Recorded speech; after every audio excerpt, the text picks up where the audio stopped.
They say Mama Edna was so old, even the wind forgot to move her dress. A 103-year-old slave woman, small and quiet, left alone on a dying Mississippi plantation where time felt stuck, and cruelty never aged. Everyone thought she was harmless, a fading shadow in the corner, but they never watched her eyes. Because when young Marianne was beaten bloody over a spilled pitcher, something inside Mama Edna snapped so hard it shook a century of memories loose. And one night, while the masters slept, that frail old woman moved through the dark with a purpose no one saw coming. By dawn, the Grayson family was dead, and every whisper on the plantation had the same trembling words: Mama Edna did it. But the real danger wasn't over. A new master arrived, Silas Grayson, a man who hunted lies the way others hunted animals, and he knew someone had planned those deaths. Now, the oldest woman on the plantation must outsmart the coldest man she's ever faced, before he discovers what she did, and burns everyone with her. Because this isn't just a story about revenge. It's the legend of what happens when a woman oppressed for 100 years finally says, "No more." Before we go any further, comment where in the world you are watching from, and make sure to subscribe, because tomorrow's story is one you don't want to miss.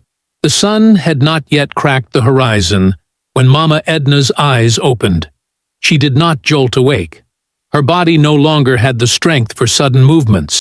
Instead, consciousness returned slowly, like water seeping through cloth. The straw mat beneath her poked through the thin blanket, pressing into her hip bones. Everything hurt. Her shoulders, her knees, the small of her back where a whip had landed 40 years ago, leaving a scar that still throbbed when rain was coming. She lay still and listened. Around her, the other enslaved people began to stir. Footsteps shuffled across the dirt floor of the servants' quarters. Someone coughed. A baby whimpered until a mother's soft voice hushed it.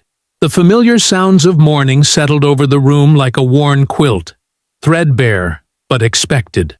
Mama Edna's hands trembled as she pushed herself upright. The shaking was real now, not something she could control. Age had stolen the steadiness from her fingers. They looked like dried twigs, spotted and gnarled, barely able to grip the edge of her blanket. She blinked slowly, letting her vision clear, and saw the others moving past her without a glance. A young woman named Sarah stepped over her mat without acknowledging her presence. A man named Joseph carried a water bucket, his shadow falling across Mama Edna's face, but he did not pause. To them, she was already a ghost. Too old to work, too old to matter, too old to still be breathing. Mama Edna had learned long ago that being invisible was its own kind of freedom. When people thought you were useless, they stopped watching you carefully. They stopped listening when you spoke. They stopped worrying about what you might remember, or what you might do. She pushed herself to her feet, swaying slightly, and shuffled toward the door. Her legs barely cooperated. Each step felt like dragging stones across the earth. Outside, the air was cool and gray, the sky just beginning to lighten in the east. The Grayson plantation stretched out before her. Fields that had once been full of cotton now lay partially fallow, the war having disrupted everything. But the big house still stood at the center of it all, white columns gleaming even in the dim light, as if nothing had changed, as if freedom was just another lie. Mama Edna's mind drifted backward, the way it often did now. She was 103 years old. She had been born in 1763, before this country even called itself a country. She remembered things no one else alive could remember. She remembered her mother's face, round and dark, eyes sharp as obsidian, hands always moving, always working with plants and roots and leaves. They had lived in a village where the air smelled of rain and smoke. Her mother had been a healer, respected and feared in equal measure. She had taught Mama Edna the names of herbs, the way to crush them, the way to brew them, the way to know which ones brought sleep and which ones brought death. Mama Edna had been 12 when the men came. White men with guns and chains. She remembered her mother screaming. She remembered the ship. She remembered the darkness below deck, bodies pressed together, the stench of sickness and despair. She remembered arriving in a land that did not want her as a person, only as a thing to be used. That was 91 years ago. 91 years of survival. She had outlived 3 generations of Graysons. She had seen the first Henry Grayson build this plantation with blood and cruelty. She had seen his son continue it. She had seen his grandson, the current Thomas, inherit it like a crown made of bones. The Graysons believed their world would last forever. They believed God himself had ordained their right to own people, to break them, to sell their children like livestock. Mama Edna shuffled toward the well, moving slowly, deliberately. Across the yard, she saw children already at work. A boy no older than 7 carried firewood toward the kitchen. A girl, maybe 9, swept the porch of the big house with a broom twice her size. Their faces were blank, trained into submission before they even understood what submission meant. She had seen that look before. On her own, children's faces, all 5 of them, taken and sold before they turned 10. She could still remember their names: Kwame, Amma, Kofi, Abena, Yaw. She whispered them sometimes in the dark, afraid that if she stopped saying them aloud, they would disappear completely. She did not know if any of them still lived. She did not know if they remembered her. She did not know if they had children of their own, scattered across this broken country, carrying pieces of her blood forward into an uncertain future. The door to the big house opened, and Thomas Grayson stepped out onto the porch. He was a tall man, broad-shouldered, with a face that always looked angry even when he smiled. His wife Eleanor followed him, delicate and pale, her dress perfectly pressed despite the early hour. Behind them came the old patriarch, Henry, leaning on a cane, his white hair thin and wild. Thomas's voice carried across the yard. "Get those children moving faster," he barked at an overseer standing near the stables. "I don't care if they're tired. Work doesn't wait for laziness." Mama Edna kept her head down, shuffling toward the well as if she had not heard him. She moved like a woman who barely understood the world around her. She let her mouth hang open slightly. She let her eyes glaze over.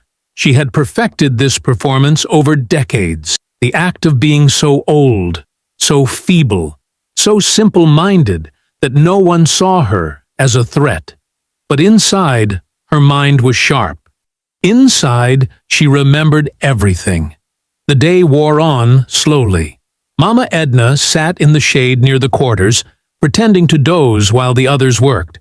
She watched Thomas Grayson pace the yard, barking orders, shoving a young man who moved too slowly. She watched Eleanor inspect the kitchen, her nose wrinkled in disgust at something only she could see. She watched old Henry settle into a chair on the porch, surveying his kingdom with the satisfaction of a man who believed he had earned everything he owned. Whispers floated through the quarters at midday. Someone had heard that freedom was real now, that the war had ended slavery for good, that they could leave if they wanted. But when a man named Abel tried to ask Thomas about it, Thomas had him whipped in front of everyone as a reminder that nothing had changed. The Graysons still held the power. The Graysons still owned the land. And as long as they owned the land, they believed they owned the people on it. Mama Edna said nothing. She sat and watched and remembered. As dusk settled over the plantation, the sky turning deep purple and orange, Mama Edna found herself alone near the quarters. Most of the others had gone inside to eat their meager rations. She sat on a wooden crate, her body aching, her hands folded in her lap. From the open window of the big house, she heard Thomas Grayson's voice rise in irritation. "These disobedient children," he snapped. "They think they can slack off just because the war's over. They need to be reminded of their place." Eleanor's softer voice responded, but Mama Edna could not make out the words. Mama Edna stared at the darkening sky. She felt something shift inside her chest, a tightness, a knowing.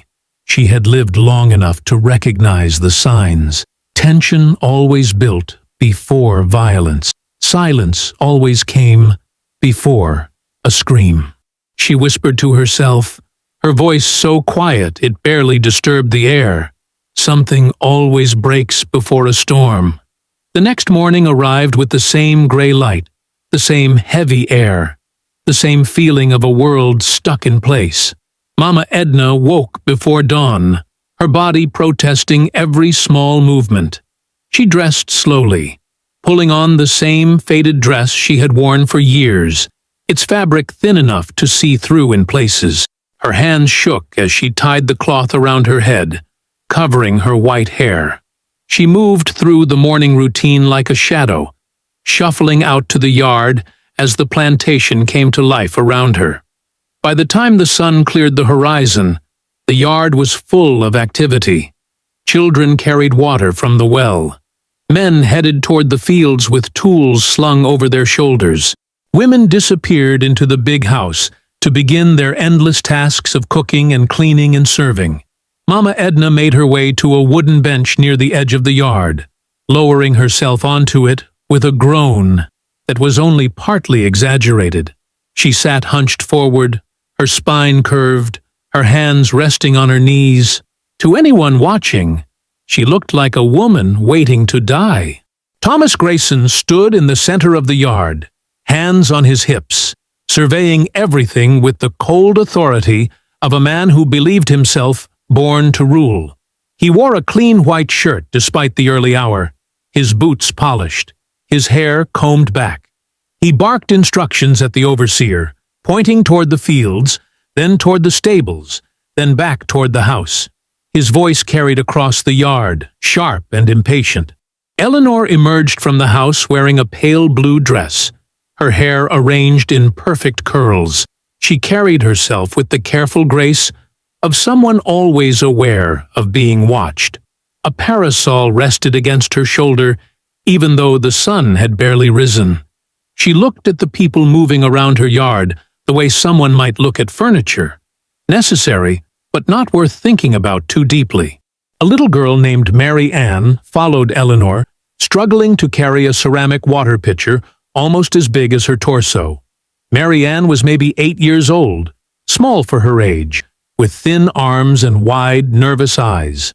She walked carefully, concentrating hard on not spilling, her bare feet moving slowly across the packed dirt. Mama Edna watched her from the bench. The girl reminded her of someone, though the memory sat just out of reach, hazy and painful. Eleanor stopped near the porch steps and turned, holding out her hand without looking back. Mary Ann hurried forward, lifting the pitcher to pour water into the cup Eleanor held.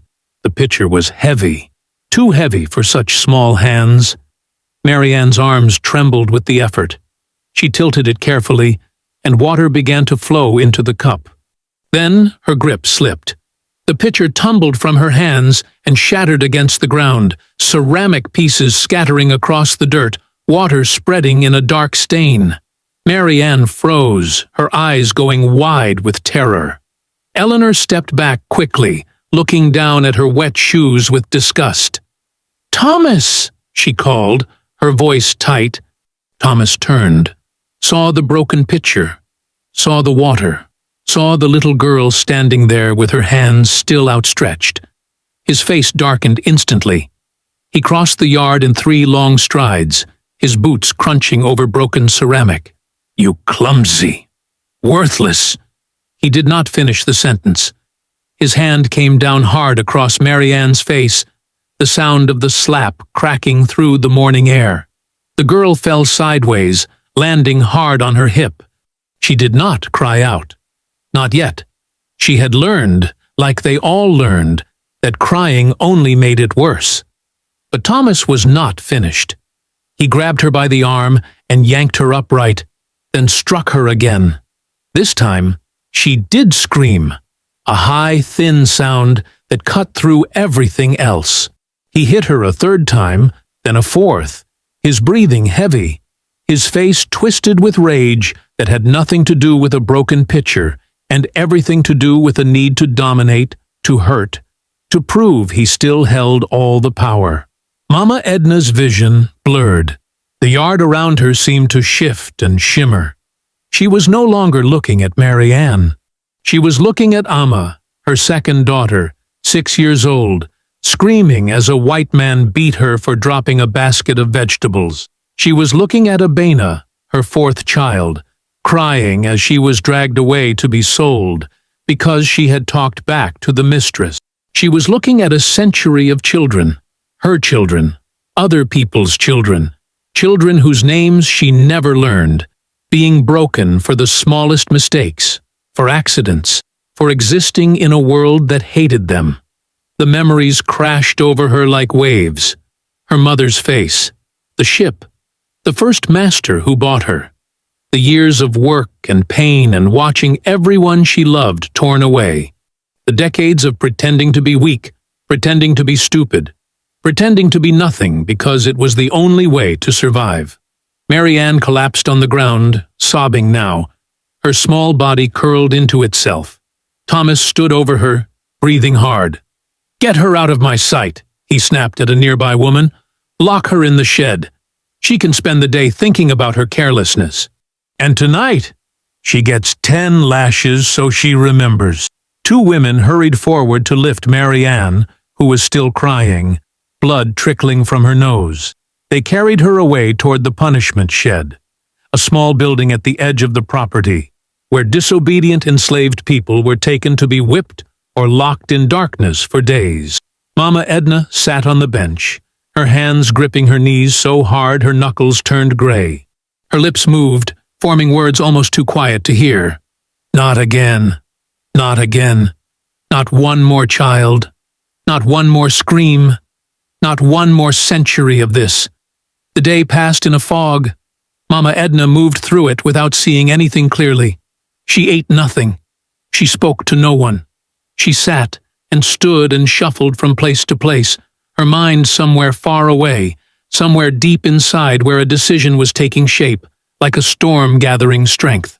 When night finally came, she waited until the quarters grew quiet. She waited until she heard the deep, steady breathing of sleep all around her. Then she pushed herself up from her mat and moved slowly across the room, her bare feet making no sound on the wooden floor. She knelt beside her sleeping area, her old knees protesting, and felt along the floorboards until her fingers found the loose one. She pried it up carefully, silently. Beneath it lay a small leather pouch, worn soft with age, tied shut with a thin cord. She had hidden it there decades ago, back when she still had the strength to plan for a future. Inside were herbs her mother had taught her about. Some she had gathered herself over the years, dried and preserved. Others she had traded for, bartered for, stolen when necessary. She had kept them hidden, kept them safe, waiting for a moment she could never quite define. Until now. Mama Edna clutched the pouch to her chest and stood, her whole body trembling. She made her way outside, moving like a ghost through the darkness. The moon hung low and full in the sky, casting silver light across the plantation. Everything was still. Everything was quiet. She stood in the yard, alone, the pouch pressed against her heart. Tears ran down her face, cutting tracks through the dust and sweat. She thought of Mary Ann. She thought of her own children.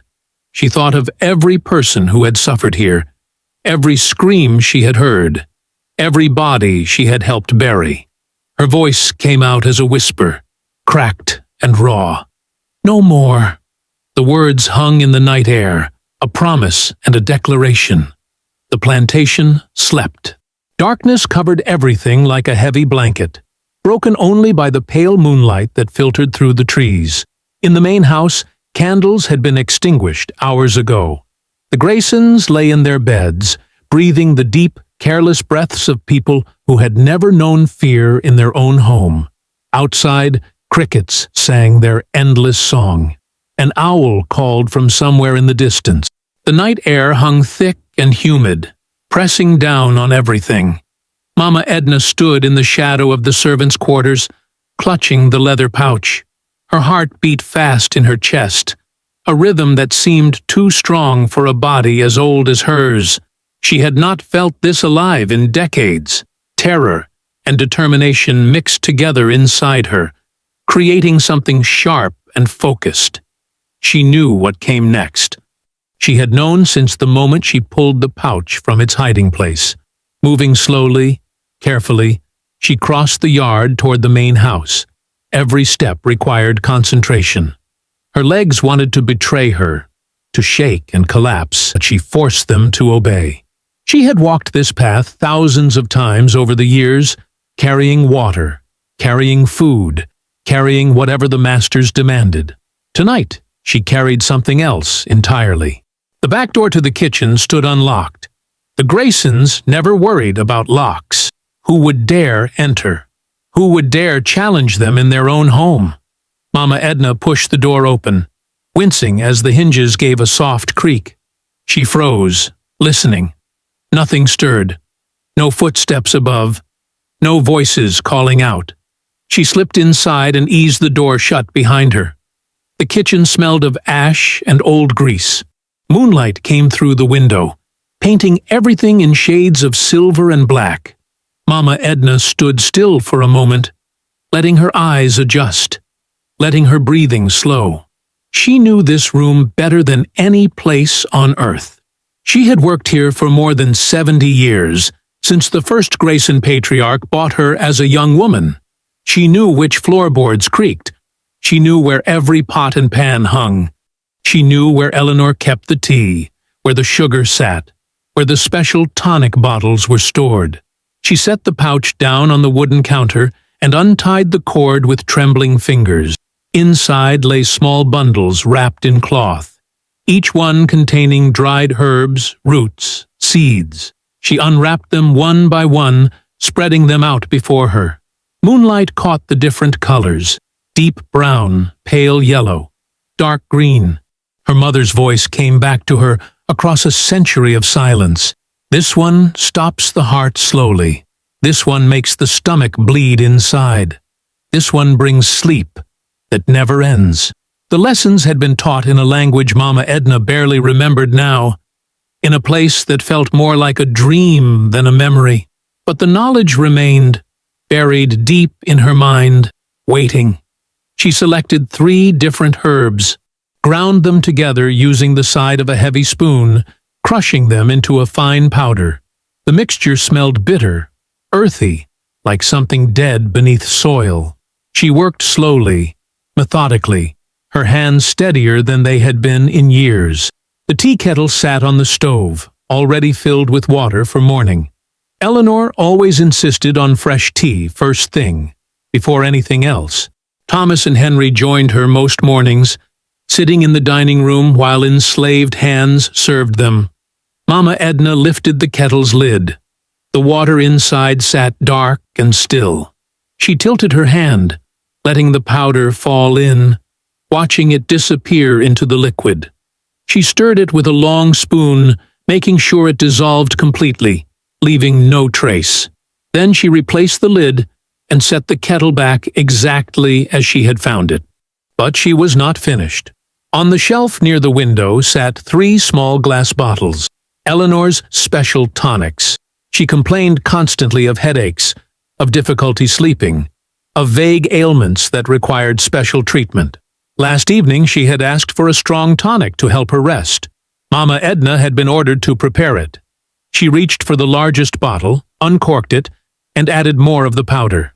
This dose was stronger, more concentrated. She corked the bottle again and shook it gently, mixing the contents. The liquid inside turned slightly cloudy, but Eleanor would never notice. She never looked carefully at anything prepared by enslaved hands. Mama Edna stood at the counter, breathing hard now, her chest rising and falling rapidly. Sweat ran down her temples despite the cool night air. What she had just done could not be undone. There was no turning back. By morning, the Graysons would drink their tea. Eleanor would take her tonic. And then she gathered the remaining herbs, wrapped them back in their cloths, and returned them to the pouch. She retied the cord and tucked the pouch into the deep pocket of her worn dress. Evidence had to disappear. She wiped down the counter with her sleeve, checked the floor for any dropped powder, made sure everything looked exactly as it should. Then she moved toward the door. Her hand touched the handle. She paused, looking back at the kitchen one final time. The kettle sat innocent and waiting on the stove. The tonic bottles gleamed in the moonlight. Everything appeared normal. Everything appeared safe. Mama Edna slipped outside and closed the door behind her. She crossed the yard slowly, forcing herself not to rush, not to run. Running would draw attention if anyone happened to look out a window. She moved like she always moved. Old, tired, harmless. Back in the quarters, she lay down on her mat and closed her eyes. Sleep would not come. She knew that. But she had to at least pretend. She had to wait for morning. She had to see if the herbs would work the way her mother had taught her they would. The hours crawled past. She listened to the sounds of others sleeping around her. She listened to her own heartbeat, loud in her ears. She waited. Dawn came slowly, turning the sky from black to gray to pale blue. Mama Edna heard movement in the main house, heard doors opening and closing, heard Eleanor's voice calling for her morning tea. She pushed herself up from the mat and shuffled outside with the others, joining the early morning routine. She moved toward the kitchen, knowing she would be called to help serve breakfast. Everything had to appear normal. Everything had to look exactly as it always did. Inside the dining room, Thomas sat at the head of the table, already dressed for the day. Henry occupied his usual chair, reading a newspaper. Eleanor entered wearing a fresh dress, her hair already arranged. A young woman named Ruth brought out the tea service. Steam rose from the kettle as she poured 3 cups. The liquid ran dark and hot into the fine china. She added sugar to Eleanor's cup, nothing to the others. Mama Edna stood near the kitchen doorway, watching through the gap. Her heart hammered against her ribs. Thomas lifted his cup and drank deeply, not bothering to wait for it to cool. Henry sipped his more carefully. Eleanor brought hers to her lips and drank, then reached for the tonic bottle beside her plate, the one Mama Edna had prepared. She poured a spoonful and swallowed it, grimacing at the taste. "Bitter this morning," Eleanor commented. "You asked for it strong," Thomas said, not looking up from his plate. They continued eating, drinking, talking about the day ahead. Mama Edna watched every movement, every sip, barely breathing. An hour passed. Then another. The Graysons finished breakfast and went about their morning routines. Thomas walked out to inspect the fields. Eleanor sat in the parlor with her sewing. Henry remained at the table, reading. Then Henry's hand began to tremble. The newspaper slipped from his fingers. He tried to speak, but only a strange sound came out. He slumped forward, his forehead hitting the table with a heavy thud. Eleanor screamed. She tried to stand, but her legs buckled beneath her. She collapsed sideways, her sewing scattering across the floor. Out in the yard, Thomas fell to his knees, clutching his stomach. He vomited violently, then fell onto his side, his body convulsing. Chaos erupted. People ran in every direction. Someone was sent for the doctor.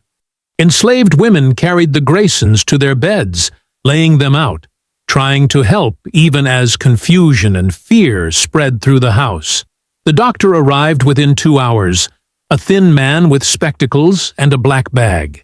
He examined all 3 patients, checking their pulses, listening to their breathing, looking into their eyes. He asked questions no one could answer. What did they eat? What did they drink? Had there been any illness in the house? Thomas died first, his body seizing one final time before going still. Eleanor followed an hour later, her breathing simply stopping mid-breath. Henry lasted until late afternoon, unconscious the entire time, his chest rising and falling slower and slower until it stopped completely. The doctor stood in the hallway, shaking his head. "I cannot determine the cause," he told the distant cousins who had been summoned. "Some kind of sudden illness, perhaps something they all ate. Food poisoning, possibly, though I have never seen symptoms quite like these." Throughout the house, enslaved people moved quietly, their faces carefully blank. They prepared the bodies. They cleaned the rooms. They whispered to each other in corners, in doorways, where white people could not hear. They did not know exactly what had happened, but they knew Mama Edna. They had seen the look in her eyes after Mary Ann was beaten. They had noticed her moving through the house the night before. They were not stupid. They understood. No one said anything directly. No one asked questions, but glances were exchanged. Small nods passed between people. A change had occurred. Something impossible had happened. And somehow, the oldest woman among them, the one everyone thought was half dead already, had made it happen. That evening, the bodies were laid out in the parlor, dressed in their finest clothes, surrounded by candles. The house had transformed into a place of mourning, though the grief felt hollow and strange. White neighbors would arrive tomorrow to pay respects. Arrangements would be made. The plantation would continue somehow, under new management, under new masters. Mama Edna stood outside in the darkness, looking in through the parlor window. Candlelight flickered across the three bodies lying still and silent. Thomas, who had beaten a child that morning for dropping a pitcher. Eleanor, who had watched without protest. Henry, who had built his fortune on the backs of people he considered property. All three were gone now, removed from the world by herbs and knowledge passed down from a mother who died before Mama Edna could truly remember her face. Mama Edna's lips moved, forming words only she could hear. "I did it." Her voice was barely a whisper, cracked and rough. "At 103, I finally did it." A faint smile touched her mouth, so small it was almost invisible. She felt something she had not felt in longer than she could remember. Not quite peace, not quite joy, but something close, something earned. She turned away from the window and walked slowly back toward the quarters, her shadow stretching long behind her in the moonlight. The morning after the Graysons' deaths brought an unnatural quiet to the plantation. No one quite knew what to do with themselves. The bodies had been prepared for burial, laid out properly, waiting for the funeral that would come in 2 days. Enslaved people moved through their routines mechanically, voices hushed, eyes watchful. Something had shifted in the air. The absence of the masters created a strange vacuum. Not quite freedom, but not quite the same captivity either. Mama Edna sat on a wooden bench near the quarters, her hands folded in her lap. She appeared to be dozing, her head tilted forward, her breathing slow and even, but her eyes were open just enough to see through her lashes. She watched everything, listened to everything, waiting for what she knew must come. Around mid-morning, the sound of wheels on gravel announced a visitor. A horse-drawn wagon rolled up the main drive, kicking up dust. The driver pulled the horses to a stop near the house. A man climbed down from the seat, tall, lean, dressed in dark clothing that looked expensive but practical. His face was angular, sharp-featured, with pale eyes that moved constantly, taking in every detail. Silas Grayson had arrived. Word spread quickly through the plantation. The extended family cousin, the one they sent for when things needed handling. Mama Edna had never met him, but she had heard stories over the years. Silas was known for managing troubled properties. He specialized in breaking resistance, in restoring order through whatever means necessary. Plantation owners called him when their enslaved people became difficult. He would arrive, stay a few months, and leave behind fear that lasted for years. He did not look like Thomas, who had been thick-bodied and red-faced. Silas was all calculation, all control. He moved with purpose, his boots striking the ground in measured steps. Within an hour, he began questioning everyone. He sat up in the dining room, sitting at the same table where the Graysons had eaten their final meal. One by one, he called people inside. He asked the same questions repeatedly, watching faces carefully, listening not just to words, but to the spaces between them. Ruth went first. She stood with her hands clasped, answering politely about the morning routine, about serving breakfast, about seeing nothing unusual. Silas watched her without blinking, then dismissed her with a wave. Isaiah came next, then Samuel, then the kitchen workers, then the field hands who had been near the house that morning. Each person told the same story. Everything had seemed normal until the Graysons suddenly fell ill. No one had seen anything suspicious. No one had heard anything strange. Silas listened to it all with an expression that revealed nothing. After the interviews, he walked through the house himself, inspecting everything. He examined the tea kettle, lifting the lid and sniffing inside. He checked the food stores in the pantry. He ran his finger along shelves in the kitchen, looking at the dust, at the arrangement of items, at anything that might seem out of place. He spent nearly an hour in that kitchen, opening cabinets, checking containers, studying the space like a man reading a book for hidden meanings. Outside, enslaved people exchanged worried glances, but said nothing. They continued working, heads down, trying to appear invisible. When Silas finally emerged, he walked directly to where several people were gathered near the well. His pale eyes swept across the group. "Where is the oldest one?" he asked. "I heard there was an ancient woman still living here." Someone pointed toward the bench where Mama Edna sat, apparently sleeping in the afternoon sun. Silas walked over and stood looking down at her. Mama Edna did not move. She breathed slowly, evenly, giving no indication she knew he was there. He stared at her for a long moment, then turned away. "Too old to know anything," he said dismissively. "Probably half-blind and completely deaf." He returned to the house. That evening, he gathered everyone in the yard. The sun was setting, casting long shadows across the ground. Silas stood on the porch, elevated above the assembled group, his hands clasped behind his back. "I am Silas Grayson," he announced. His voice carried clearly, sharp and cold. "I will be managing this property until proper arrangements are made. What happened to my cousins was no natural illness. Someone in this household knows more than they are saying." He paused, letting the words settle. "I am a patient man. I will remain here as long as necessary to uncover the truth. Whoever is responsible will be found. Until then, new rules are in effect. No one leaves the property. No one travels to town. No gathering in groups larger than 3. Anyone caught lying to me will face consequences." He let his gaze move slowly across the crowd.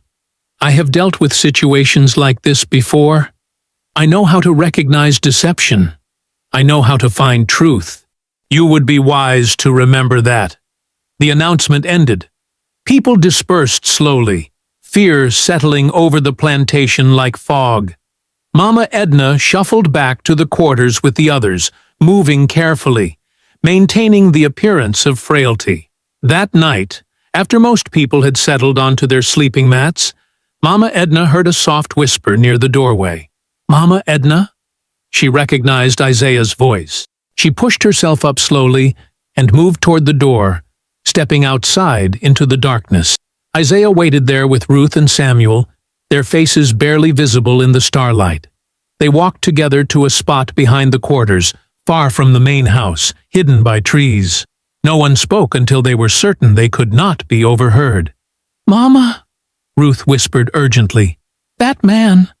Silas. He is not like the others. He sees everything. He suspects everyone. He will not leave, Samuel added, his voice tight with fear. He said he is staying. What if he takes over permanently? What if he brings more people like him?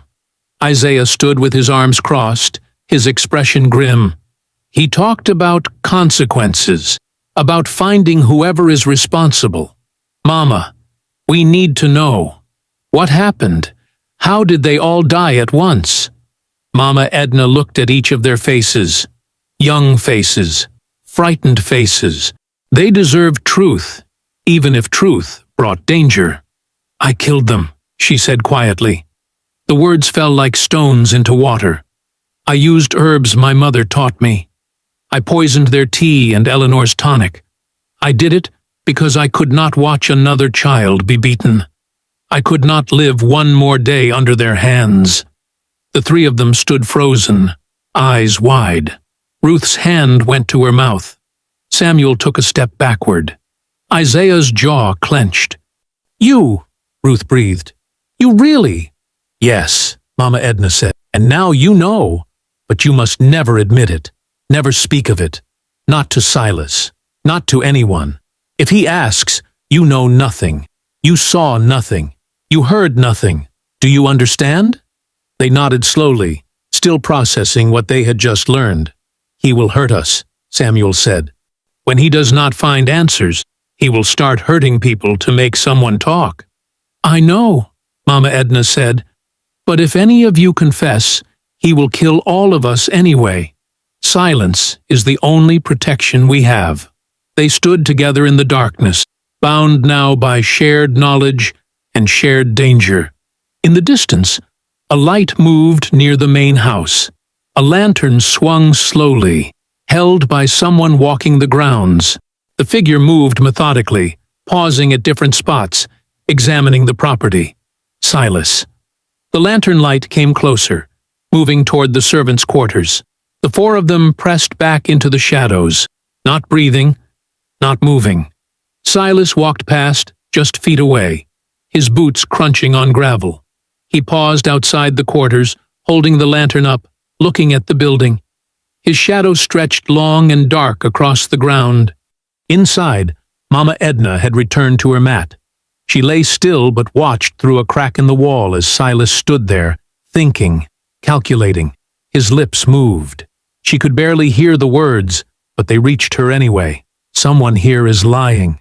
The lantern light swung as he turned and walked away, continuing his patrol. The glow faded gradually into the distance until darkness swallowed it completely. Mama Edna closed her eyes, but did not sleep. She had killed 3 people and freed herself from their violence. But now, a new threat had arrived. One who would not be fooled by her age. One who would dig until he found something. The real battle had only just begun. The sun barely cleared the horizon when Silas's voice rang across the plantation. Everyone outside! Now!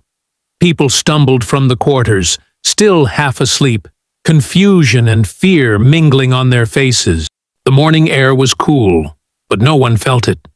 They felt only the sharp edge in Silas's tone, the command that allowed no hesitation. Mama Edna moved slowly, supported by Ruth on one side.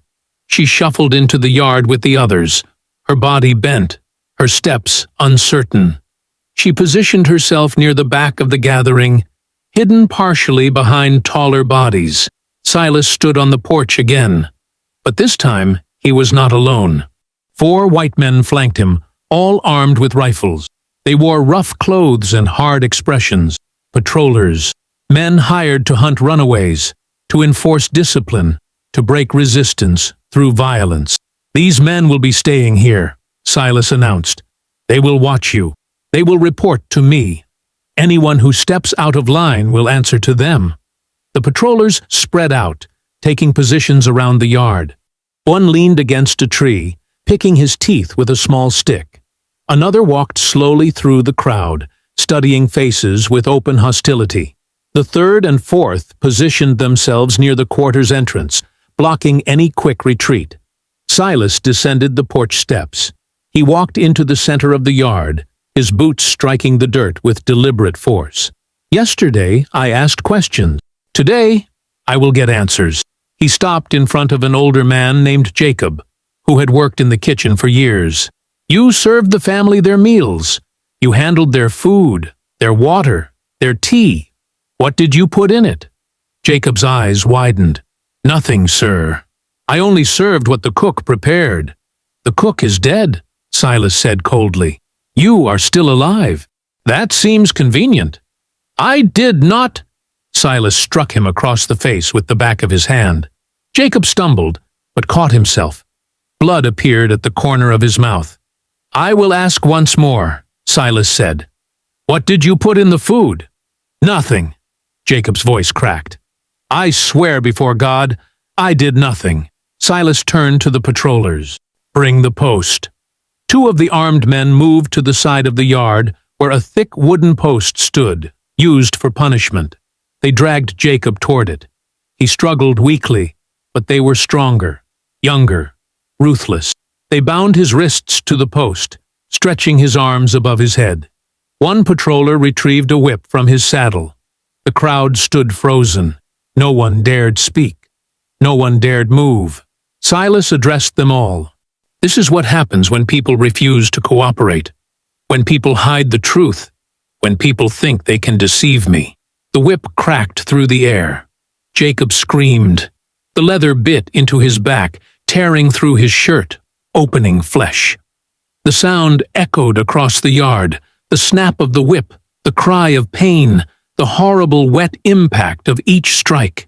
5 lashes, then 10, then 15. Jacob's screams faded into ragged sobbing. His body sagged against the post, held up only by the ropes binding his wrists. Silas raised his hand. The whipping stopped. Take him down, Silas ordered. Let everyone see what resistance costs. The patrollers cut the ropes. Jacob collapsed into the dirt, barely conscious. 2 others rushed forward to drag him away, supporting his weight between them. Silas turned back to the crowd. Someone here knows the truth. Someone here committed murder. I will find them. This was mercy compared to what comes next, if my patience runs out. He walked along the line of people, studying each face. When he reached Mama Edna, he paused. She stood hunched over, her mouth slightly open, her eyes unfocused and distant. She swayed slightly, as if the act of standing exhausted her completely. What is your name, old woman? Silas demanded. Mama Edna blinked slowly. She did not respond immediately, letting confusion cloud her features. She does not hear well, sir, Ruth said quickly, standing beside her. Her name is Edna. She has been here longer than anyone remembers. Silas stared at Mama Edna with obvious disgust.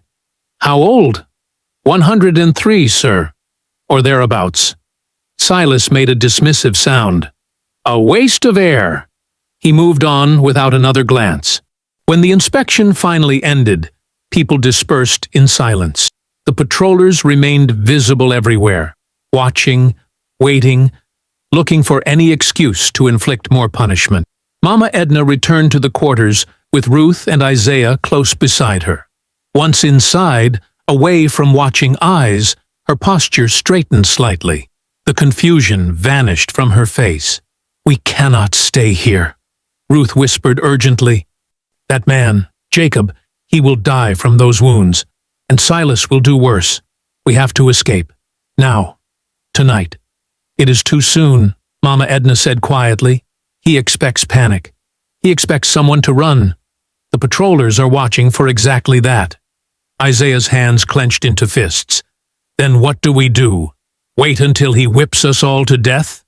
Mama Edna's eyes were sharp despite her age. We prepare. Carefully. We make him think he is in control while we break that control piece by piece. She moved to the corner of the room, kneeling slowly beside her sleeping mat. Her fingers found the loose floorboard, pulling it up to reveal the small space beneath. Inside lay her pouch of herbs, a few other items, remnants of a life stolen long ago. As she touched the pouch, her mind drifted backward, pulled by memory into another time, another world. She saw her mother's hands, strong and steady, grinding herbs between stones. She heard her mother's voice teaching her the names of plants in their native language, explaining which healed and which harmed, which brought sleep and which brought death.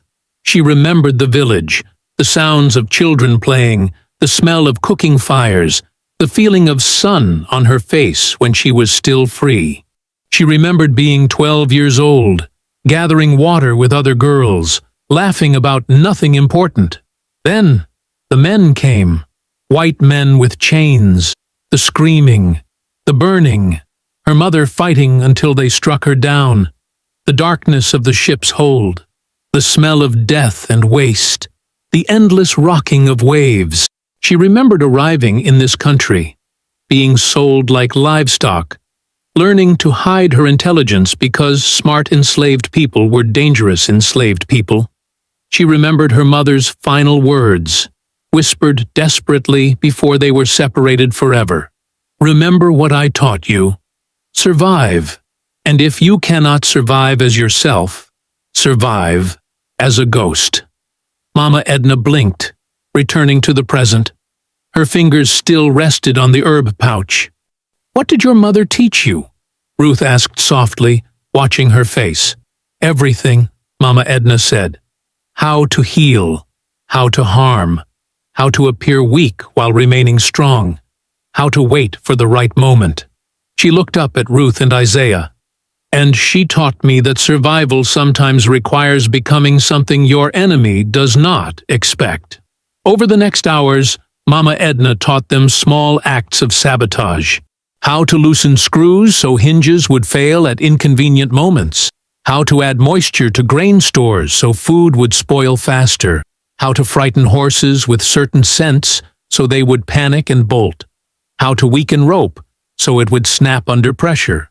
Nothing dramatic, nothing obvious, just small disruptions that would build like water against a dam. That afternoon, a door in the main house fell from its hinges when Silas tried to open it. One of the patrollers' horses broke loose and trampled through the garden. Bread meant for the evening meal turned moldy despite being fresh that morning. Silas's frustration grew visible. He paced constantly, snapping at the patrollers, questioning people randomly, searching for patterns in chaos. As darkness fell, the disruptions continued. A lantern suddenly shattered. A window cracked for no apparent reason. Strange sounds echoed from the barn, causing the remaining horses to neigh frantically. Silas finally erupted. He stormed into the yard carrying a lit torch, his face twisted with rage. The patrollers followed, rifles ready. "I know what you are doing," Silas shouted at the darkness, at the quarters, at everyone and no one. "I know someone is undermining me. These accidents are not accidents. These coincidences are not coincidence." He thrust the torch forward, flames dancing violently. "I will find the traitor, even if it takes fire to smoke you out. Do you hear me? Fire!" In the shadows between buildings, hidden from the torch's light, Mama Edna stood perfectly still. She watched Silas rage and threaten, watched him wave the torch like a weapon, watched him spiral deeper into paranoia. Her expression remained calm, calculating, patient. She had survived 103 years by understanding when to hide and when to strike, by knowing how to break powerful men not through direct confrontation, but through small, persistent pressure. Silas thought he was hunting a traitor. He did not realize he was fighting a ghost who had learned to haunt the living. 2 days passed like slow water dripping from stone. The plantation continued its unraveling, piece by piece. Tools disappeared and reappeared in wrong places. Fence posts loosened overnight. Milk soured despite the cool cellar. Every small disaster fed Silas's rage, pulling his attention in a dozen directions at once. Mama Edna watched it all from her position of invisibility. The old woman, nobody noticed. The ancient body everyone assumed held nothing but fading memory and approaching death. She used that blindness perfectly. On the second afternoon, she gathered her small group in the back corner of the quarters, where walls met at odd angles, creating pockets of shadow even in daylight. Isaiah, Ruth, and Samuel huddled close, speaking in whispers that barely disturbed the air. "We cannot wait longer," Mama Edna said quietly. Her voice carried certainty despite its softness. "Silas grows more dangerous as he grows more frustrated. Soon, he will stop investigating and start executing. We move tonight." Ruth's eyes widened. "Tonight? But we need more time to prepare." "We have enough time." Mama Edna's gaze moved between them. "We have spent 2 days preparing without realizing it. Every moment of sabotage taught us the rhythms of this place. Every disruption showed us where the patrollers go, how they react, what pulls their attention away from us." Isaiah leaned forward. "What is your plan?" "Fire," Mama Edna said simply. "A fire large enough to demand every available hand. Chaos that forces the patrollers to abandon their posts and focus on saving property instead of watching people." She turned to Samuel, the youngest of the group, barely 20 years old with quick hands and quicker feet. "The granary. Can you reach it unseen?" Samuel nodded slowly. "Yes, I know the path. I can move through the shadows near the barn, cross behind the tool shed, and approach from the blind side where no lanterns hang." "Good." Mama Edna reached into her pouch and withdrew a small bundle wrapped in cloth. Inside lay dried plant matter that looked like ordinary kindling but felt slightly oily to the touch. "This will burn hot and fast once lit. Place it in the corner where grain bags are stacked. The fire will spread quickly, but start small enough to give you time to escape." "When?" Samuel asked. 2 hours after midnight. The patrollers change positions then. There is a gap, barely 5 minutes, where the granary is unwatched. That is your moment." Ruth spoke up, her voice trembling slightly. "And the rest of us? We prepare everything now, during daylight, when preparation looks like normal work." Mama Edna's mind moved through details with practiced precision. "Gather food scraps, nothing large enough to be missed, but enough to sustain us for 2 days of travel. Hide them in the spaces beneath your sleeping mats. Wrap them in cloth that will not rustle or smell strongly." Isaiah nodded. "What about the river path? I heard the patrollers talking about blocking the northern route after Jacob's whipping." "They blocked the obvious path," Mama Edna agreed. "But there is another route. Older, overgrown. I walked it 60 years ago when I first arrived here." Her eyes grew distant for a moment, remembering. "It runs along the eastern property line, where the land dips low. Trees grow thick there. The path is harder, but hidden." "How do we find it in darkness?" Ruth asked. "I will guide you. My eyes may be old, but my memory is not." Mama Edna met each of their gazes in turn. "Tonight, when the fire starts, move immediately to the eastern edge of the quarters. Do not run. Walk as if you are confused and frightened by the fire. Once you reach the tree line, I will be waiting. Then we run." The group separated to begin preparations. Each moved through the afternoon with careful normalcy, performing expected tasks while secretly gathering supplies. Ruth salvaged cornbread ends from the kitchen waste. Isaiah pocketed dried meat meant for dogs. Samuel collected strips of cloth for binding wounds or makeshift shoes. Mama Edna walked the grounds as she often did, her shuffling steps and confused expression convincing everyone she was simply a lost old woman who could not remember where she belonged. But her eyes tracked everything. She noted which patrollers stood where at different hours. She observed the rotation patterns, the gaps in coverage, the moments when men grew careless because nothing had happened for several hours. She walked past the granary twice, memorizing the exact position of shadows, the distance between buildings, the location of water barrels that might be used to fight flames. One patroller called out to her, "Old woman, get back to the quarters!" Mama Edna turned slowly, her face blank and uncomprehending. She mumbled something incoherent.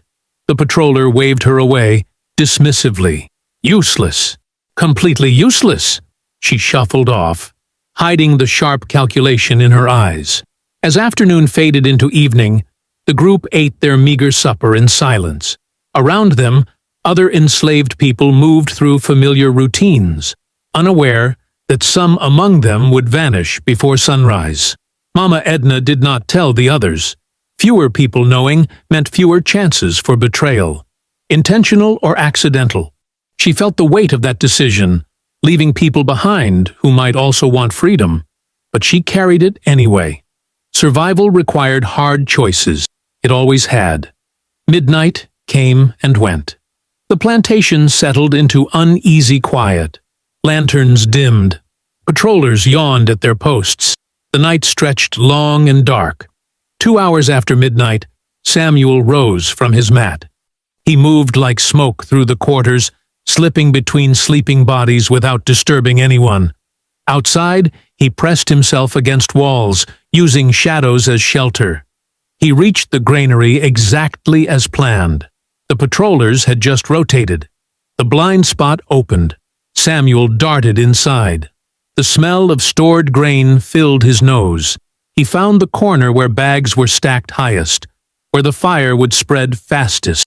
He unwrapped Mama Edna's bundle and placed it carefully among the grain. His hands shook slightly as he struck the flint. Sparks caught.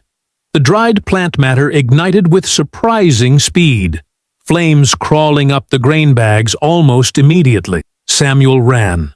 Behind him, the fire grew. Smoke began to pour from the granary's ventilation gaps. Within minutes, someone shouted an alarm.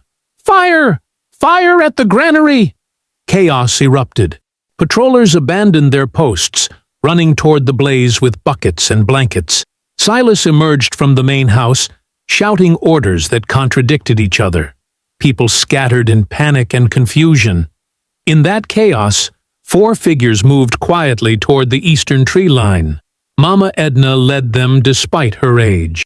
Her walking stick became a tool of surprising stability, helping her navigate the dark ground. Ruth and Isaiah flanked her protectively. Samuel caught up moments later, breathing hard, but grinning with nervous relief. They reached the trees and plunged into darkness. Behind them, the fire painted the sky orange. Shouts and cries echoed across the plantation. But those sounds grew fainter with each step forward. The hidden path revealed itself slowly, more memory than actual trail.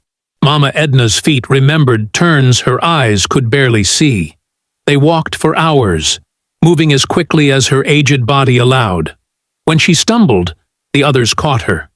When her breathing grew ragged, they slowed until she recovered. Dawn approached gradually, turning the sky from black to deep blue to pale gray. They emerged from thick woods onto the bank of a wide river. The water moved lazily, reflecting the growing light. The group stopped, staring at the barrier between enslavement and freedom. Mama Edna stepped forward. Her walking stick touched the earth at the water's edge. She knelt slowly, joints protesting, and reached out with one trembling hand. Her fingers broke the surface. Cool water flowed around them. She closed her eyes and whispered one word: freedom. The water touched Mama Edna's fingertips, like a promise she never thought she would feel. For one perfect moment, freedom existed, not as a distant dream, but as something tangible, real, close enough to grasp. Then she heard the horses. "Move!" Isaiah hissed, grabbing her arm. But before they could take another step, riders burst from the tree line behind them. 4 patrollers on horseback, weapons drawn, faces twisted with fury. And at the front, sitting tall in his saddle with cold satisfaction in his eyes, was Silas Grayson.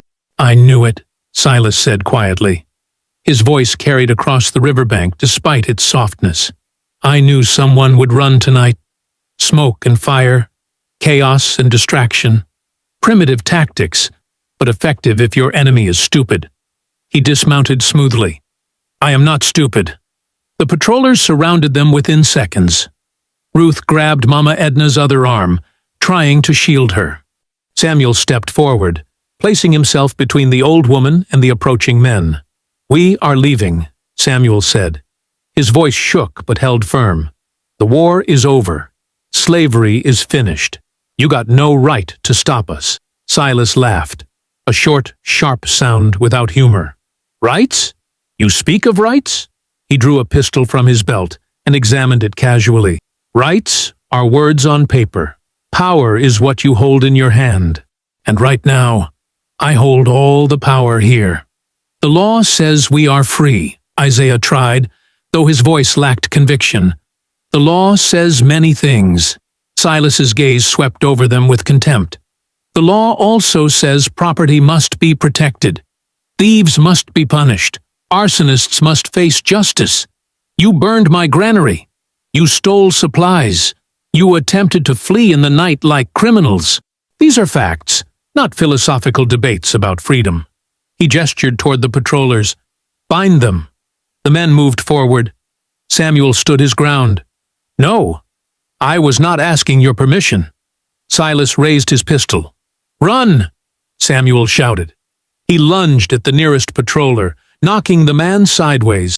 His hands grasped for the patroller's rifle, trying to wrench it away. Mama Edna stumbled backward, Ruth pulling her toward the water. Isaiah moved to help Samuel, his fists swinging. The gunshot cracked through the dawn like thunder. Samuel froze. His hands released the rifle.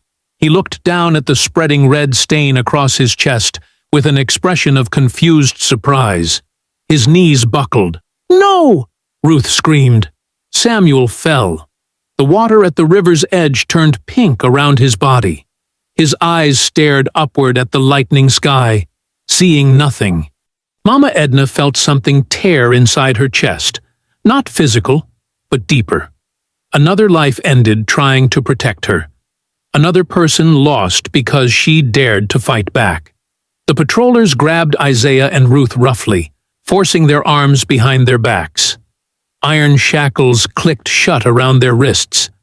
They struggled briefly, uselessly. Silas walked slowly to Mama Edna. She stood alone now, hunched over her walking stick, breathing heavily. Her ancient body trembled from exertion and grief. He studied her for a long moment. You, the useless old woman everyone ignores. You did this, did you not? Mama Edna said nothing. She met his gaze without flinching. You killed them, my cousins. You poisoned the family. Silas leaned closer. You orchestrated all the sabotage. You planned this escape. A century-old slave with more cunning than I gave you credit for. Still, Mama Edna remained silent. Silas smiled. Your silence confirms everything. He nodded to the patrollers. Shackle her, carefully. Old bones break easily, and I want her alive for what comes next. They bound her wrists with surprising gentleness, as if afraid she might crumble to dust under rough handling. The iron bit into her thin skin. Her walking stick clattered to the ground. The journey back to the plantation passed in a blur of pain and exhaustion. Mama Edna's feet dragged. The patrollers half carried her, impatient with her slowness. Samuel's body lay abandoned at the riverbank, left for scavengers. Dawn fully broke by the time they reached the plantation yard. The granary still smoldered, sending thin wisps of smoke into the pale morning sky. Other enslaved people stood watching from the quarters, their faces reflecting horror and helplessness. Silas ordered Ruth and Isaiah chained to posts in the center of the yard. Their wrists were secured above their heads, forcing them to stand. He wanted everyone to see them. Examples, warnings. Where is the old woman? Silas demanded. The patrollers brought Mama Edna forward. She swayed on her feet, barely conscious. Silas grabbed her chin, forcing her to look at him. Tell me the truth. Confess what you did. Give me the satisfaction of hearing you admit it. Mama Edna's lips remained pressed together, still defiant. Silas released her face roughly. "We will see how long that lasts." He struck her across the face with the back of his hand. Her head snapped sideways. Blood appeared at the corner of her mouth. "Speak," Silas ordered. Silence. He hit her again, harder. She fell to her knees. "Speak!" Mama Edna's world narrowed to pain. Blow after blow landed on her frail body. Ribs cracked. Bruises bloomed across ancient skin, but she made no sound beyond involuntary gasps. Finally, Silas stepped back, breathing heavily from exertion. "Lock her in the old storage shed. No water, no food. Let her rot slowly.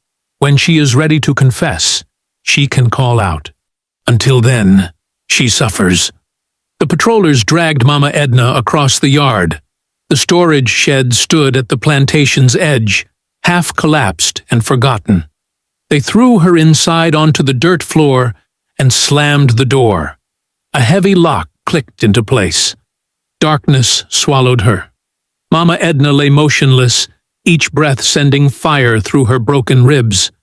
Her body screamed in agony.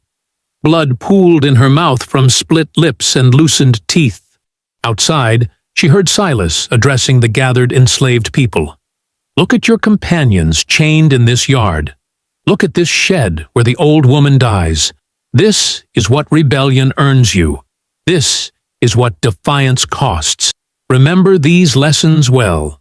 Hours crawled past. The sun climbed higher, turning the shed into an oven. Mama Edna drifted in and out of consciousness. Thirst became a living thing clawing at her throat. Pain pulsed with every heartbeat. She thought of Samuel's body at the river bank.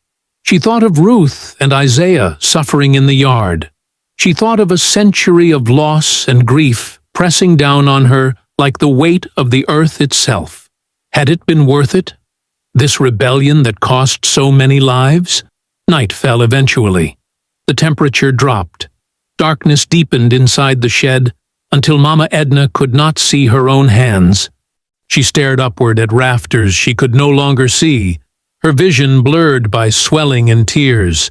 Then something caught her attention. A faint glow appeared near her left hand. She turned her head slowly, ignoring the spike of pain the movement caused. A tiny ember lay on the dirt floor, having fallen through a crack in the shed's broken wall.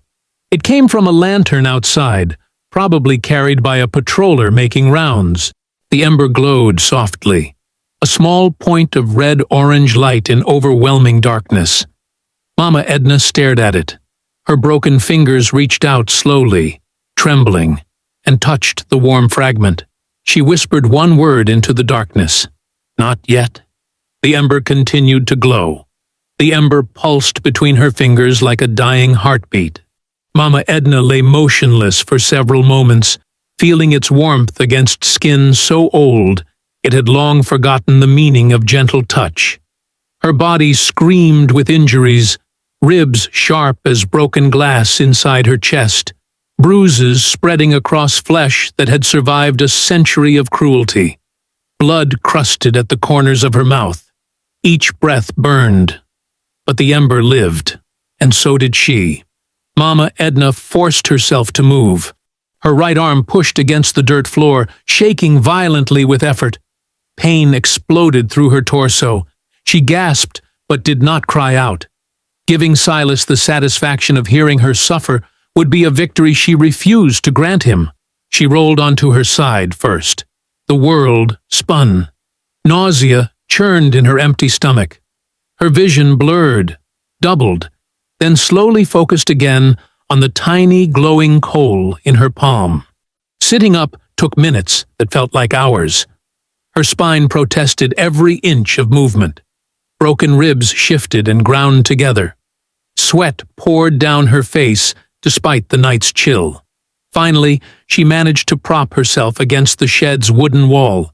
Breathing in shallow gasps, the darkness pressed around her. Through cracks in the walls, she could see lantern light moving across the plantation yard. Patrollers making their rounds, ensuring no one else attempted escape. Mama Edna closed her eyes and let memory flood through her. She saw her husband, Marcus, strong hands that held her gently despite being forced to brutal labor all day. His smile when their first child was born. The way he sang low songs in the quarters at night, keeping hope alive through melody. She saw the overseer's whip cut him down for talking back. Saw his body broken and discarded like trash. She saw her children. 7 born. 3 sold before they could walk. 2 dead from sickness the masters would not treat. 1 beaten to death for learning to read. 1 who simply vanished one day, taken to settle a gambling debt. She saw her grandchildren and great-grandchildren scattered across the South like seeds thrown into barren soil. Names she would never know. Faces she would never see. Bloodlines severed by the machinery of slavery. A century of loss. 100 years of watching everyone she loved destroyed by the same system that Silas Grayson now defended with such cold certainty. The rage inside Mama Edna was not hot. It did not burn with youth's passionate fury. Instead, it sat heavy and ancient, compressed under decades of forced silence into something dense as iron, something that could not be broken or diminished, something that would endure until it found release. She opened her eyes. Her mother's voice echoed across the years, speaking words taught in a West African village before the ships came, before the chains, before everything shattered. Even the oldest tree can still bring shade, her mother had said, grinding herbs with practiced hands. Or fire. Never forget, age is not weakness. Age is patience. Age is knowing which weapon to use and when. Mama Edna looked at the ember in her palm. Then she looked around the shed with new focus. The structure was old, forgotten, half collapsed. The floor was covered in dried feed that had rotted and scattered over years of neglect. Broken straw lay everywhere. In the corner, old burlap sacks slumped against the wall. She would not die quietly, not after coming this far. Moving with excruciating slowness, Mama Edna dragged herself across the dirt floor. Her legs barely functioned. She pulled with her arms, ignoring the fire in her ribs, until she reached the pile of dried feed. The ember had cooled slightly, but still held its core of heat. She placed it carefully among the driest stalks. Then she leaned down and blew gently. The ember brightened. Tiny wisps of smoke appeared. The feed began to char at the edges. Mama Edna blew again and again. Each breath cost her dearly, but she did not stop. A small flame flickered to life. She fed it carefully with more dried straw, building the fire slowly. Too fast, and it would die. Too slow, and the guards would notice before it grew strong enough. While the flame established itself, Mama Edna reached beneath her ragged clothing and retrieved the small pouch still tied around her waist. Somehow, it had survived Silas's beating. Inside lay the last of her herbs, precious fragments of knowledge passed from mother to daughter, across an ocean and through generations. Her hands shook as she mixed them. Red powder from dried bark, yellow dust from crushed seeds, gray ash from roots she had harvested in secret years ago. Combined in specific proportions, they created something her mother had warned her about using. "This mixture confuses the mind," her mother's voice whispered from memory. "Makes men dizzy. Makes them see things that are not there. Makes them stumble and forget their purpose. But use it sparingly. Too much, and they die. Too little, and they simply sneeze." Mama Edna had no measuring tools, no precise instruments, only a lifetime of remembering and hands that still knew the feel of proper balance despite their trembling. She mixed the powder in her palm, testing its texture between her fingers. Not quite right. She added more of the gray ash. Better. The flame behind her grew steadily, consuming the dried feed with increasing hunger. Smoke began to fill the shed. Soon the guards would notice. Mama Edna turned her attention to escape. The shed's door was locked from outside, solid, impassable. But the walls were another matter. Years of neglect had loosened boards. Wind and rain had rotted the wood. Near the floor, she spotted what she needed. A section of wall where the lowest board had pulled away from its frame, creating a gap perhaps 2 feet wide. She crawled toward it. Her body protested every movement, but she forced herself forward. Behind her, the flame spread to the burlap sacks. They caught with a soft whoosh, and suddenly the fire doubled in size. Heat washed over Mama Edna's back. Smoke thickened rapidly. She coughed, tasting blood and ash. The gap in the wall loomed before her. She gripped the loose board and pulled. It shifted slightly. Not enough. She pulled harder, using strength she did not know she still possessed. The board groaned. Nails screeched against wood. From outside she heard shouting. "Smoke! The old shed's burning!" Footsteps ran past. Lanterns swung wildly. The alarm bell began its frantic clanging somewhere across the plantation. Mama Edna gave the board one final desperate yank. It tore free completely, and she tumbled backward into the dirt. The gap widened to 3 feet. Large enough. She shoved the herb powder into her dress pocket, then squeezed through the opening. Her broken ribs screamed. Her hips barely fit through the space. She scraped skin from her shoulders and arms, but she made it. Mama Edna emerged on the far side of the shed, away from the yard where patrollers gathered to fight the growing fire. She lay gasping in weeds and darkness, her entire body a constellation of agony. The stables stood 50 yards away, shadowed and quiet. She rose to her hands and knees, then, impossibly, to her feet. Her walking stick was gone, lost somewhere in the chaos. She used the shed's wall for support instead, then stumbled forward into the night. Behind her, smoke billowed into the sky. Flames leaped from the shed's roof. Men shouted instructions. Bells rang continuously. Mama Edna limped toward the stables, each step a small victory over pain and age and a century of oppression. Her shadow stretched long in the firelight, ancient and unbroken. She would not die quietly. Not yet. Smoke poured through the stable doors in thick black waves, choking and caustic. Inside, the horses screamed. The sound cut through the night. High, terrified whinnies that rose above the alarm bells and shouting men. Hooves crashed against wooden stalls. The animals knew what fire meant. They knew death approached. Mama Edna reached the stable entrance and paused, bracing herself against the doorframe.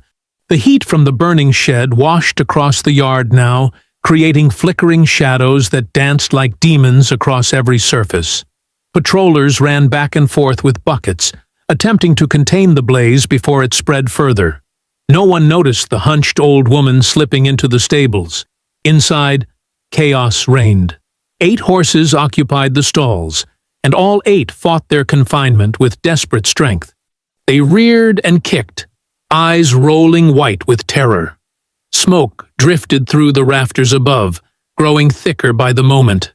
Mama Edna moved along the row of stalls despite her injuries.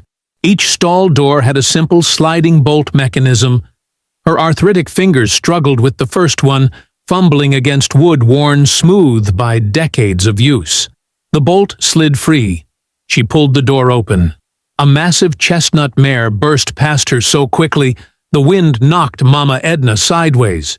She caught herself on the next stall door, breathing hard, then continued. Second bolt. Third. Fourth.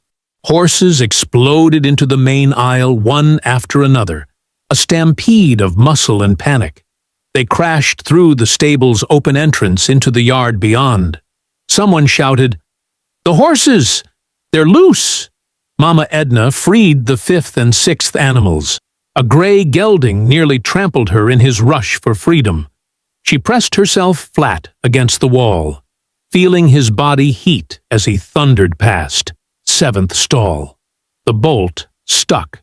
She yanked harder, ignoring the pain shooting through her wrists. It gave way suddenly, and she stumbled. The horse inside, a young black stallion, charged out with such force that his shoulder clipped Mama Edna and sent her sprawling into the dirt and straw. She lay there, gasping, tasting blood and smoke, while the stallion vanished into the night. One stall remained. Mama Edna crawled to it on hands and knees. The last horse, an old plow mare, stood trembling inside. Unlike the others, she did not bolt when Mama Edna opened the door. Instead, she stepped out carefully, then lowered her head and nuzzled Mama Edna's shoulder once before walking calmly away. A strange moment of gentleness in the chaos. Outside, absolute pandemonium had erupted. The freed horses scattered across the plantation yard, crashing through vegetable gardens, knocking over barrels, disrupting every attempt at organized firefighting. Men ran in all directions. Someone fired a gun, trying to control the animals, which only made them more frantic. Mama Edna pulled herself upright using the stable wall. Her legs barely held her weight, but she forced them to work. One more task remained before she could rest. She limped toward the main house, circling wide through shadows to avoid the firelit central yard. The herb powder in her pocket felt heavier than its actual weight, the accumulated knowledge of generations compressed into a few ounces of dust. The kitchen entrance stood at the house's rear, accessible through a small covered walkway. Two patrollers had positioned themselves near it, guarding against potential looters during the confusion. They coughed repeatedly, eyes watering from the smoke drifting across the plantation. Mama Edna crept closer, using the darkness between buildings as cover. When she reached the walkway, she removed the pouch from her pocket and loosened its drawstring. The kitchen door hung slightly ajar, left open when servants fled the chaos earlier. Perfect. Mama Edna waited until both guards turned away, watching another loose horse gallop past. Then she slipped through the doorway into familiar territory. The kitchen where she had poisoned the Graysons weeks earlier. The same room where she had spent decades preparing meals for masters who viewed her as less than human. Every surface held memories of humiliation and servitude. She moved through it now as something else entirely. Not servant, not victim, executioner. Mama Edna scattered the herb powder across the floor in a wide arc, concentrating it near the entrance and along the pathway to the main house. The gray-yellow dust settled invisibly into cracks and corners. Then she sprinkled a handful on the kitchen table where lanterns burned, knowing the heat would carry particles into the air. Voices approached from the yard. Footsteps on wooden steps. Mama Edna retreated behind the pantry door, just as three patrollers burst into the kitchen, coughing and shouting instructions to each other. They grabbed buckets, rope, anything useful for fighting the fire. Within seconds, their coughing intensified. One man rubbed his eyes, cursing. Another stumbled against the table, suddenly dizzy. The third bent double, wheezing and confused. "Something's wrong," one gasped. Can't breathe right." They staggered back outside, disoriented and useless. Through the pantry's crack, Mama Edna watched them go. The powder worked faster than expected. Good. She emerged from hiding and made her way through the kitchen to the yard's edge. The fire had grown substantially. Flames consumed the entire shed now and licked at a nearby storage building. Orange light painted everything in hellish shades. Near the quarters, she spotted Ruth and Isaiah moving through the chaos with purpose. They worked together, using tools to break the chains holding other enslaved people in the yard. Silas had ordered them shackled after the failed escape, intending to make examples of them at dawn. Instead, they slipped free one by one, disappearing into the confusion of smoke and frightened horses and disoriented guards. Ruth saw Mama Edna and their eyes met across the firelit distance. Ruth's expression showed shock. She had believed Mama Edna dead or dying in the locked shed. Mama Edna nodded once. "Keep going. Save them." Ruth understood. She turned back to freeing the others. A voice cut through the chaos like a whip crack. "Enough!" Silas Grayson stood in the center of the yard, his face illuminated by firelight. Rage transformed his usually cold features into something almost feral. He held a pistol in one hand and a long blade in the other. "I know you're here," he shouted. "I know you did this." His eyes scanned the shadows, searching. Mama Edna stepped forward into the light. She moved slowly, limping badly, her body broken, but her posture somehow still defiant. Blood and dirt covered her torn clothing. Bruises darkened her ancient face. But her eyes held steady, meeting Silas's gaze without fear. Recognition flared in his expression. Then disbelief. "You, the old woman." "Yes," Mama Edna said. Her voice came rough and cracked, but audible. "Me? Impossible. You should be dead. You should be—" "I killed them," Mama Edna interrupted. "The Graysons, Thomas, Eleanor, Henry. I poisoned them. I did it." Silas stared. His face worked through a series of emotions, shock, fury, something almost like grudging respect before settling back on pure hatred. "You murdered them. You admit it." "I freed us from them," Mama Edna corrected. "There is a difference. You're a murderer, a slave who killed her masters. Do you understand what that means?" "It means," Mama Edna said quietly, "that I finally did what should have been done 100 years ago." Silas raised the pistol, pointing it directly at her chest. "I should shoot you where you stand." "You should," Mama Edna agreed. "But you won't. You want to hurt me first. You want to make me suffer for making a fool of you." His finger tightened on the trigger, then loosened. She was right. "You're an abomination," Silas hissed. "A creature that should never have existed." "I am 103 years old," Mama Edna replied. "I have survived everything you people created. Every cruelty, every degradation. I outlived 3 generations of Grayson, and I have one final act left before I rest." Silas holstered the pistol and raised the blade instead. "Then let's end this properly," he charged. Mama Edna's hand went to the small pouch still hidden in her pocket, the last reserves of her mother's teaching. She pulled it free as Silas closed the distance. He was younger, stronger, faster, but she had patience, and timing, and nothing left to lose. When Silas came within arm's reach, blade raised to strike, Mama Edna threw the pouch directly into his face. The drawstring broke on impact. Powder exploded in a cloud of gray-yellow dust. Silas inhaled sharply in surprise. The powder filled his nose, mouth, lungs. He stumbled, suddenly choking. The blade fell from his grip. His hands went to his throat. The concentrated mixture, 10 times stronger than what she had scattered in the kitchen, went to work immediately. Silas's legs buckled. He crashed to his knees, wheezing and clawing at the ground. Mama Edna watched without expression as he convulsed. His body fought the poison, but fight was useless.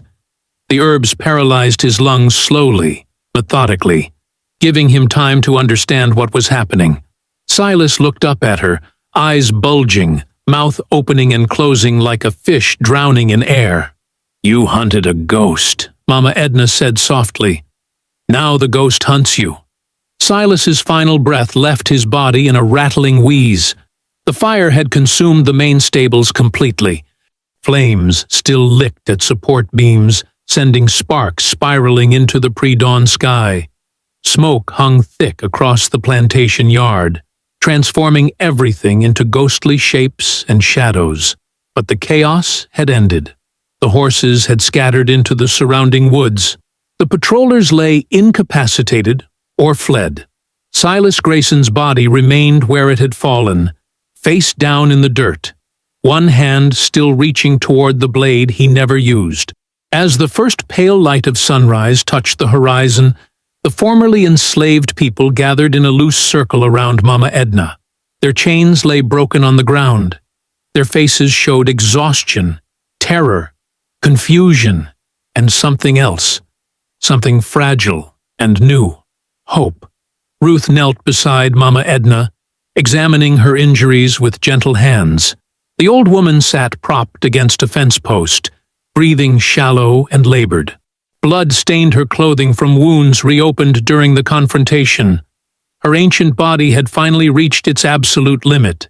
"We need to leave," Isaiah said quietly. His voice carried urgency, but not panic. "Before someone comes, before the authorities arrive and find—" He gestured at Silas's corpse, at the burning buildings, at the destruction surrounding them. "Yes," another man agreed. "They'll hang us all if they find us here." Murmurs of agreement rippled through the group. Fear remained their constant companion, even in victory. Ruth looked at Mama Edna. "Can you walk?" Mama Edna tried to push herself upright. Her legs trembled and gave out immediately. She slumped back against the post, breathing hard. "No," she whispered. "But you can. All of you can." "We're not leaving you," Ruth said firmly. Isaiah nodded. "We'll carry you if we have to." Around them, the others voiced agreement. After what Mama Edna had done, after she had given them this chance at freedom, abandoning her was unthinkable. "Then we need something to carry her on," Ruth said, already standing and scanning the yard. "A door, a board, anything flat and strong." Two younger men ran toward a damaged outbuilding and returned minutes later with a wooden gate torn from its hinges. They laid it carefully on the ground beside Mama Edna.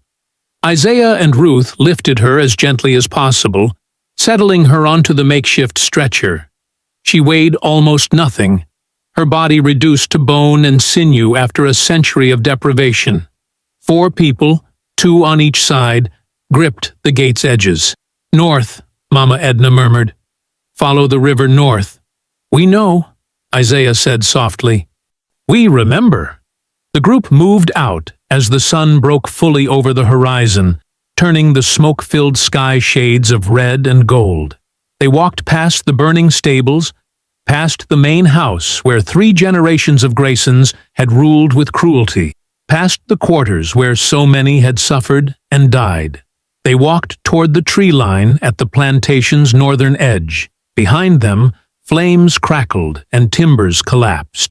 The Grayson plantation, symbol of generations of bondage, destroyed itself in fire and ash. Nobody looked back. The forest swallowed them quickly. Dense underbrush and tall pines provided cover from any potential pursuers.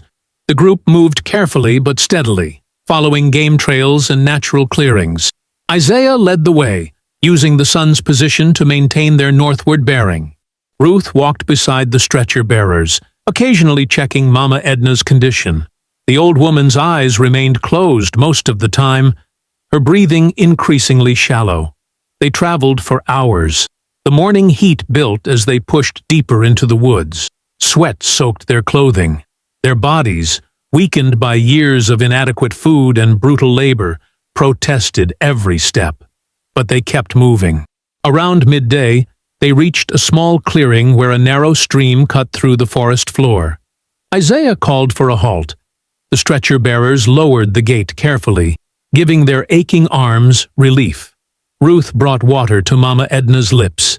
The old woman drank weakly, then opened her eyes. "Where?" she whispered. "Several miles north of the plantation," Isaiah said, kneeling beside her. "We're making good time."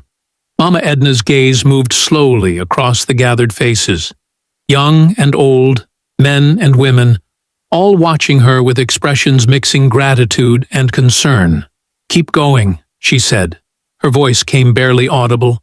"Don't stop. Build new lives. Build families. Build something." She paused, gathering strength. "Build something better than what we left behind."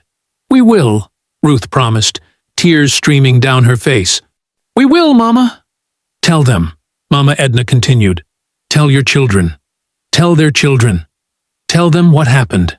Tell them an old woman finally said no. We'll tell them, Isaiah said. We promise.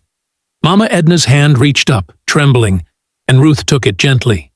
The old woman's skin felt paper-thin and cold despite the summer heat. I see them, Mama Edna whispered. My mother, my husband, my babies. They're waiting. She smiled. A real smile, genuine and peaceful, transforming her battered face into something almost beautiful. Finally, she breathed. Finally, free.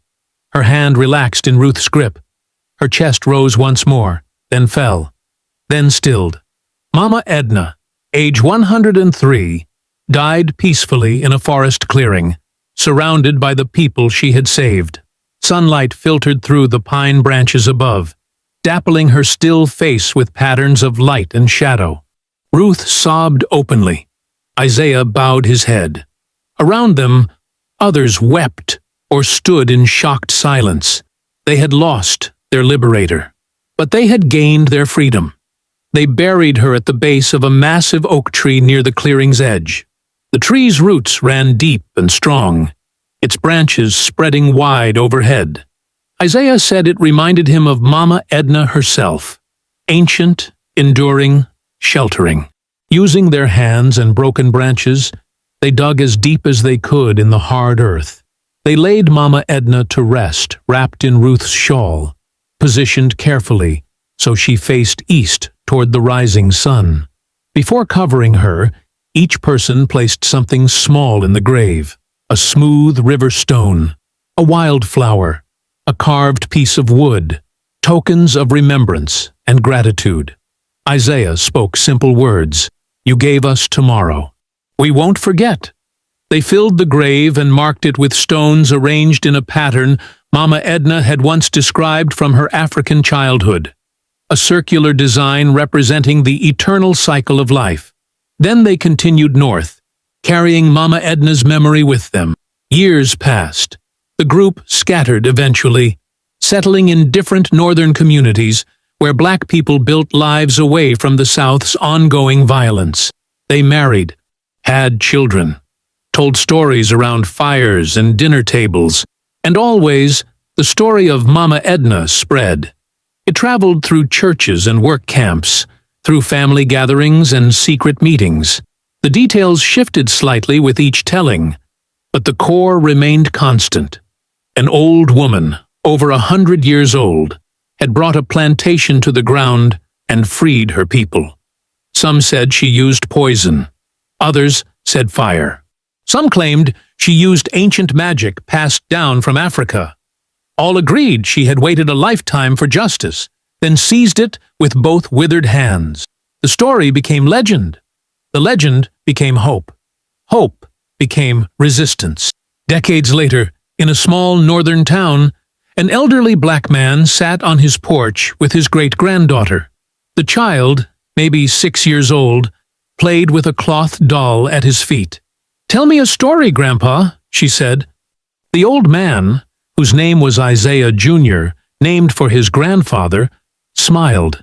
His face showed deep lines earned through a long life, but his eyes remained bright. "I'll tell you about Mama Edna," he said, "the one who rose at the end."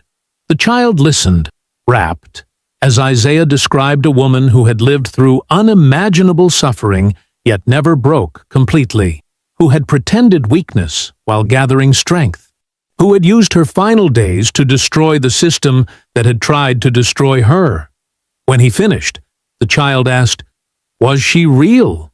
Isaiah looked at his great-granddaughter, this beautiful child who would never know chains, never know auction blocks, never know the particular horrors that had shaped his grandfather's generation. "Real enough," he said softly, "to give you the life you got today." The child considered this seriously, then returned to playing with her doll. Isaiah watched her, thinking of his grandfather's stories, of Mama Edna's sacrifice, of all the blood and pain and resistance that had led to this moment. A black child playing freely in the sunlight. Real enough, indeed. I hope you found that story powerful. Leave a like on the video and subscribe so that you do not miss out on the next one. I have handpicked 2 stories for you that are even more powerful. Have a great day.